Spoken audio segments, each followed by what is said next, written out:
Hello everyone. So programming for problem solving subject से हम MCQ discuss कर रहे हैं। इससे पहले हमने एक वीडियो अपलोड किया था, इसमें 50 क्वेश्चन डिस्कस किए गए थे। तो 50 से आगे और क्वेश्चन हम लोग डिस्कस कर रहे हैं। होप ये क्वेश्चंस आप लोगों के लिए हेल्पफुल होंगे। स्टार्ट करते हैं जल्दी से। Question number 51। 50 क्वेश्चन पुरानी वीडियो में देख चुके हैं, एक बार हम डिस्कस कर चुके हैं, आप उसको देख सकते हो। क्वेश्चन क्या कह रहा है कि what will be the output of the following code. तो ये कोड दे रखा है, इस कोड का मैं आउटपुट बताना। तो देखो सी के रिगार्ड्स में ये क्वेश्चन हैं। तो देखो इंट एक्स दे रखा है स्टार्टिंग में। इंट एक्स की वैल्यू कितनी दे रखी है 10, वाई की वैल्यू कितनी दे रखी है 15। फिर एक्स को हमने क्या किया, पोस्ट इंक्रीमेंट ऑफ एक्स, और वाई में प्री इंक्रीमेंट ऑफ वाई। तो देखो एक्स की वैल्यू पोस्ट इंक्रीमेंट होगी तो एक्स विल रिमेन 10, क्योंकि वो इंक्रीमेंट नहीं हुआ, पोस्ट इंक्रीमेंट है। जब वो एक्सप्रेशन को आएगा तब वो वैल्यू यूज़ होगी। जबकि वाई की वैल्यू क्या हो जाएगी, 15 है, एक इंक्रीमेंट हो जाएगी 16 हो जाएगी, क्योंकि प्री इंक्रीमेंट है। तो वाई जिसको प्रिंट कराएंगे हम, तो एक्स की वैल्यू क्या प्रिंट होगी 10, और वाई की वैल्यू क्या होगी 16। तो 10 और 16 देख लीजिए कौन सा है, बी ऑप्शन करेक्ट हो जाएगा। ठीक है, अगला क्वेश्चन देखते हैं। Question number 52। Any C program. तो देखो कि कोई सी प्रोग्राम में क्या क्या हो सकता है। Must contain at least one function, need not contain any function, needs input data, none of the above. तो देखो जो सबसे परफेक्ट ऑप्शन वो ये है कि must contain at least one function. C program के अंदर कम से कम एक फंक्शन का होना जरूरी है, वो है मेन फंक्शन। वहीं से हमारे प्रोग्राम का एग्जीक्यूशन स्टार्ट होता है। क्वेश्चन नंबर 53 देखते हैं। Which is a correct C expression. इनमें से कौन सा करेक्ट सी एक्सप्रेशन कौन सा है। तो देखो सबसे करेक्ट जो सी का जो एक्सप्रेशन है वो कौन सा होगा, this one, first one. z is equal to parenthesis bracket start होगा, x plus Y parenthesis bracket close होगा, और उसके बाद सेमीकोलन लगेगा, स्टेटमेंट टर्मिनेट हो जाएगा। ये सिंटेक्स गलत है, ये भी गलत है, और ये तीनों सिंटेक्स गलत होंगे। क्वेश्चन नंबर 54 देखते हैं। If we want to increment the value of sum by 1, which of the following method should be used. Sum को एक इंक्रीमेंट करना है तो कौन कौन से तरीके यूज़ होते हैं। तो सम प्लस प्लस कर सकते हैं, बिल्कुल कर सकते हैं। क्या sum is equal to sum plus 1 करेंगे, ये भी कर सकते हैं। Sum plus is equal to 1 ये भी कर सकते हैं। तीनों ऑप्शन करेक्ट हैं, ऑल ऑफ दी अबव हो जाएगा। तीनों तरीक़ों से हम सम में एक का इंक्रीमेंट कर सकते हैं। 55 देखते हैं। Which of the following is not a valid assignment expression. तो देखो इनमें से कौन सा असाइनमेंट एक्सप्रेशन वैलिड नहीं है। तो देखो y इज इक्वल टू 22 ये भी वैलिड है, s is equal to x ये भी वैलिड है। x की वैल्यू s को असाइन हो जाएगी।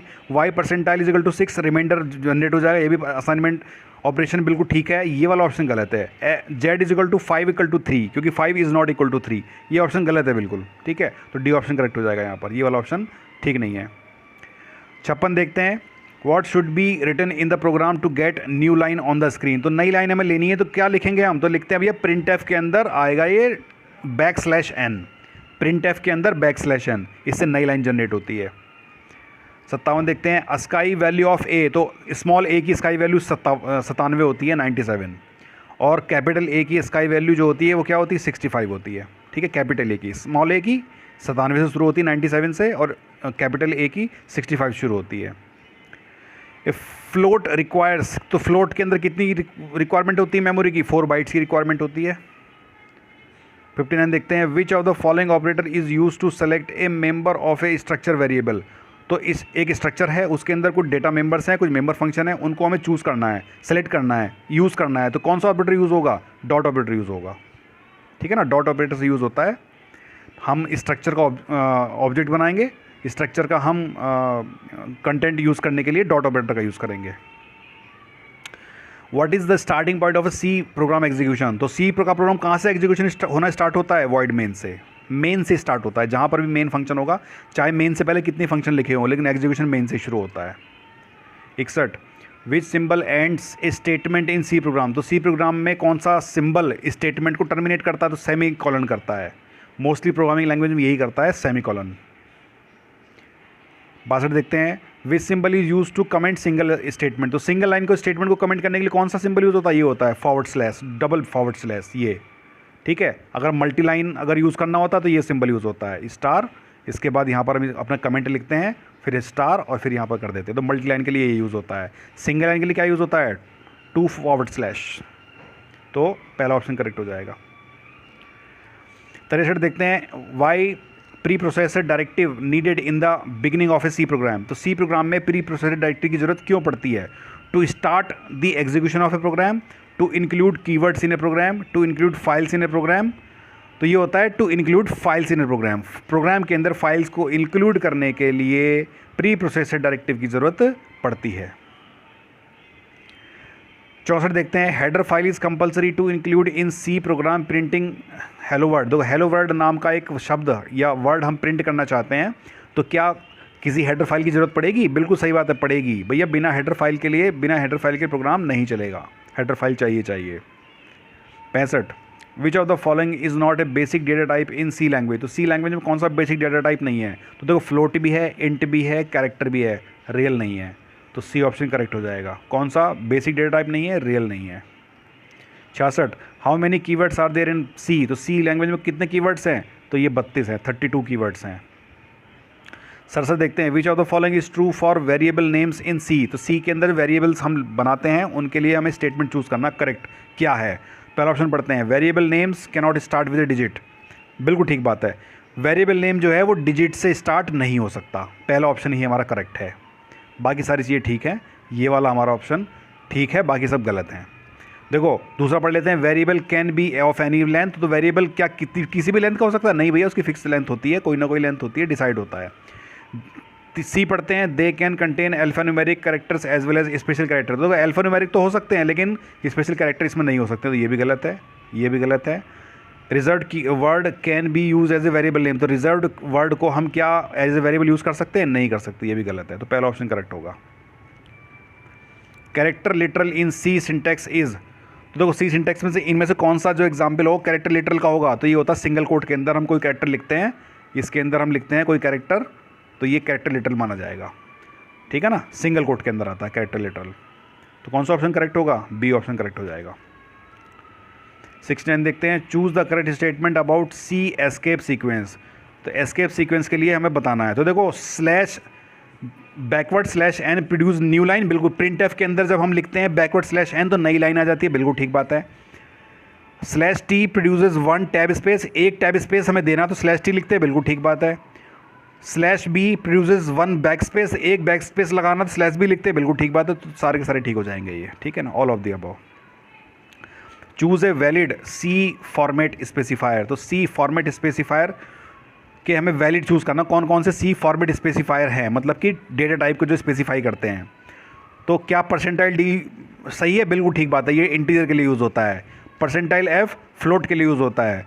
परसेंटाइल सी कैरेक्टर के लिए और स्ट्रिंग के लिए यूज़ होता है। तो सारे ठीक हो जाएंगे, ठीक है। 71 देखते हैं, व्हाट इज़ द आउटपुट। तो एक फंक्शन दे रखा है, प्रोग्राम दे रखा है छोटा सा, देखिए वॉइड मेन के अंदर हमने लिखा है float A is equal to 654.1239। तो देखो फ्लोट में दे रखा है ए की वैल्यू, तो बस अब देखो इसको प्रिंट करना है। तो प्रिंट देखो ये बता रहा है 0.3f, इसका मतलब है कि फ्लोटिंग वैल्यू ए हमें प्रिंट करनी है डेसिमल के 3 प्लेसेस तक। तो बस इसको डेसिमल के 3 प्लेस तक राउंड ऑफ कर दो। तो राउंड ऑफ डेसिमल के 3 प्लेस तक राउंड ऑफ करेंगे तो डेसिमल के बाद कितनी वैल्यू है? 1 2 3 9। तो देखो 3 प्लेस 1 2 3 तक रहेगा, लेकिन लास्ट में 9 है, तो 9 की वजह से 3 क्या बन जाएगा? 4 बन जाएगा। तो देखो कौन सा ऑप्शन बनेगा? ये वाला ऑप्शन बन जाएगा 654.124, ठीक है ना। 72 देखते हैं, choose a C formatted input output function. मतलब C formatted input output function कौन कौन से हैं इनमें से? तो ये सारे के सारे हैं, print F scan F, S print F, S scan F, F print F, F scan F, सारे के सारे ऑल ऑफ द अबव हो जाएगा। आगे बढ़ते हैं 73, multiple variable declarations are specified with. तो मल्टीपल वेरिएबल डिक्लेरेशन, आप मल्टीपल वेरिएबल को एक साथ डिक्लेरेशन करना चाहते हो तो क्या चीज़ यूज़ होगी? तो कॉमा यूज़ होता है। एक वेरिएबल डिक्लेयर करो, कॉमा लगाओ, दूसरा लगाओ, फिर कॉमा लगाओ, दूसरा लगाओ, तीसरा लगाओ, फिर कॉमा लगाओ, एंड सो ऑन, कॉमा से होता है। What is the other name of backslash character constraints. What is the other name of backslash character constant. तो बैकस्लैश कैरेक्टर कॉन्स्टेंट्स का दूसरा नाम क्या है? तो इसको बोलते हैं एस्केप सीक्वेंसेस। एस्केप सीक्वेंसेस इनको बोलते हैं। Which operator is use to compare two values. तो दो वैल्यू आपस में कंपेयर करना है तो कौन सा ऑपरेटर यूज होंगे? रिलेशनल ऑपरेटर यूज होंगे। The operator ampersand is used as. तो देखो एक सिंगल एम्परसेंड यूज होता है as a bitwise and. Bitwise and की तरह यूज होता है क्या? सिंगल एम्परसेंड, ये होता है बिट वाइज एंड। अगर कहीं पर लिखा हुआ है डबल एम्परसेंड तो ये लॉजिकल एंड होता है, ठीक है ना, ध्यान रखना। विच of the following is a valid relational operator. तो इनमें से कौन सा वैलिड रिलेशनल ऑपरेटर है? तो देखो ये असाइनमेंट ऑपरेटर है, ये भी असाइनमेंट ऑपरेटर है, ये सी आउट के साथ, सी इन के साथ यूज़ होता है, ठीक है। तो इसमें कौन सा होगा कंपैरिजन के लिए? ये होता है इक्वल कंपेयर जब करते हैं तो ये वाला ये रिलेशनल ऑपरेटर है, इक्वल जो इक्वल के लिए यूज़ होता है, ठीक है ना, C option. What will be the value of variable A, variable A की वैल्यू बताना। देखो ये फ्लोट लिखा हुआ है, फ्लोट ए, तो जो भी इसका रिजल्ट आएगा वो हमें फ्लोट में कन्वर्ट करना है, डेसिमल में कन्वर्ट करना है। तो जब इनको जोड़ेंगे तो आएगा 8, लेकिन ये फ्लोट की वजह से 8.0 लिखेगा, 8.0, ये वाला ऑप्शन ठीक हो जाएगा।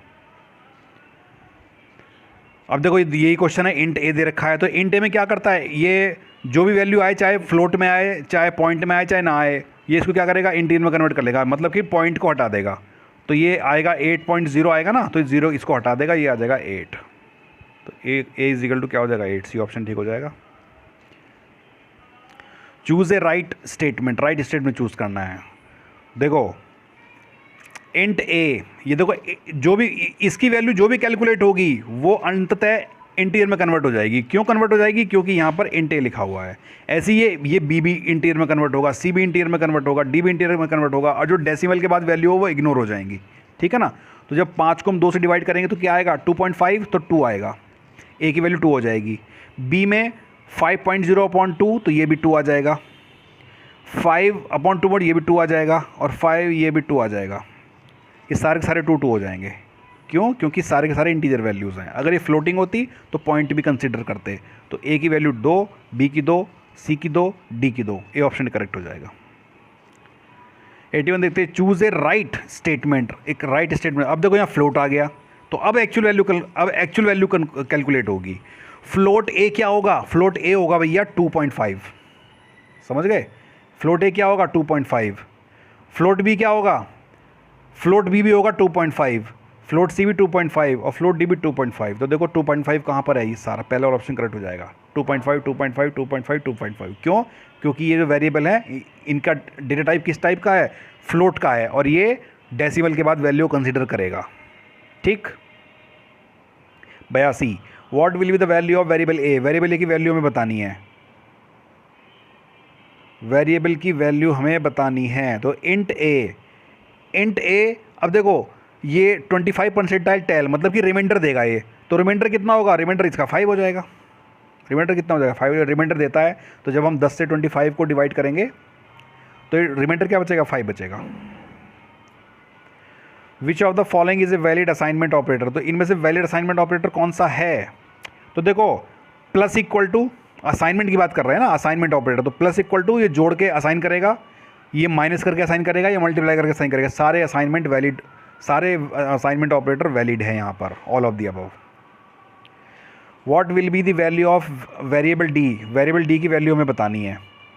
तो वेरिएबल डी की वैल्यू क्या होगी, तो देखो यहाँ पर देखो ये स्टेटमेंट है, ए की वैल्यू 10 दे रखी है, बी की वैल्यू 5 दे रखी है, सी की वैल्यू 5 दे रखी है, डी की वैल्यू बतानी है। तो डी की वैल्यू क्या है, बी प्लस सी, और कंपैरिजन कर रहे हैं बी प्लस सी, कंपेरिजन कर रहे हैं ए से।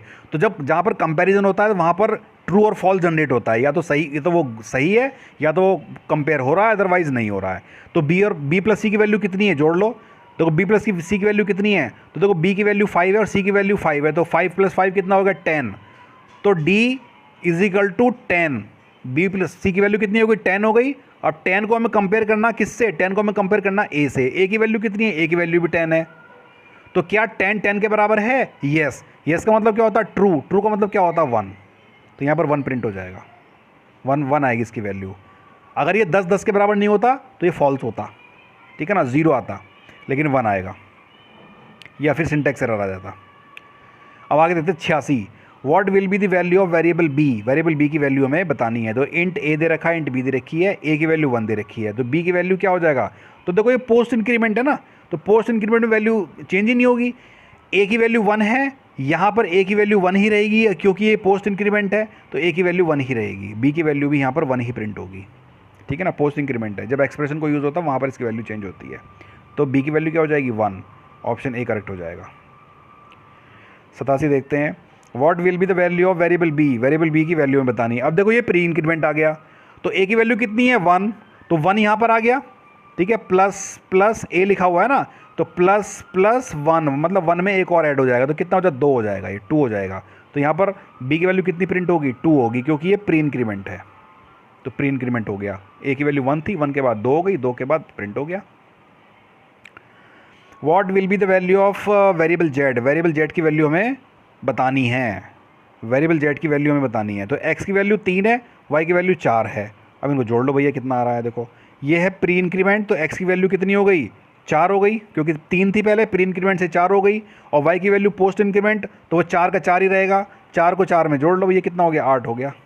और ठीक है, और मल्टीप्लाई करना है ना, इनको आपस में मल्टीप्लाई है ना, 4 के बीच में मल्टीप्लाई लगा हुआ है, तो 4 चौक कितना हो गया, 16 हो गया भैया, ये हो गया सी ऑप्शन करेक्ट हो जाएगा। ठीक है ना, आई होप कि आपको समझ में आ रहा होगा। What will be the output of following program, void main, int a 9 दे रखा है और बी भी 9 दे रखा है, देखो एक कॉमा लगा के हम मल्टीपल डिक्लेरेशन कर रहे हैं, अभी क्वेश्चन भी आया था पहले। तो int A is equal to 9, B is equal to 9, A की वैल्यू क्या कर दी, बी पोस्ट इंक्रीमेंट, तो ए की वैल्यू भैया 9 ही रहेगी, ए की वैल्यू तो 9 ही रहेगी, ए की वैल्यू तो 9 रहेगी, ए की वैल्यू 9 ही रहेगी। ठीक है, और बी में क्या हो रहा है, पोस्ट इंक्रीमेंट हो रहा है, और पोस्ट इंक्रीमेंट के बाद अब देखो इसको हम प्रिंट करने जा रहे हैं। ठीक है, इसको हम प्रिंट करने जा रहे हैं। ठीक है, तो प्रिंट करने जब जा रहे हैं तो इसकी वैल्यू इंक्रीमेंट हो जाएगी। ठीक है, तो ए की वैल्यू 9 प्रिंट होगी और बी की वैल्यू 10 प्रिंट होगी, तो सी ऑप्शन करेक्ट हो जाएगा। 90, choose the correct statement about left shift operator. Left shift operator के लिए करेक्ट स्टेटमेंट चूज़ करना है। तो देखो लेफ्ट शिफ्ट ऑपरेटर क्या करता है भैया, शिफ्ट करता है इंडिविजुअल बिट को लेफ्ट साइड में, पहला ऑप्शन करेक्ट है। दूसरा, when shifting left side overflow bits are ignored, जब लेफ्ट साइड में शिफ्ट करते हैं तो भैया ओवरफ्लो जो बिट्स होती हैं वो इग्नोर हो जाती हैं, बिल्कुल ठीक बात है। और zeros are filled on the right side, जब लेफ्ट शिफ्ट ऑपरेटर यूज़ करते हैं तो जीरो कहाँ से फिल होना शुरू होता है, राइट साइड से फिल होना शुरू होता है, तो सी ऑप्शन भी करेक्ट है, ऑल ऑफ दी अबव हो जाएगा। तो फ्रेंड्स, इस तरह से करके हमने 90 questions programming for problem solving के डिस्कस कर लिए हैं। इसके अलावा मैं कुछ और क्वेश्चंस भी कोशिश करूंगा कि आपको अवेलेबल कराऊं। आई होप कि ये क्वेश्चंस आप लोगों के लिए हेल्पफुल रहे होंगे। अभी के लिए चलते हैं, thank you so much, have a nice day, bye bye.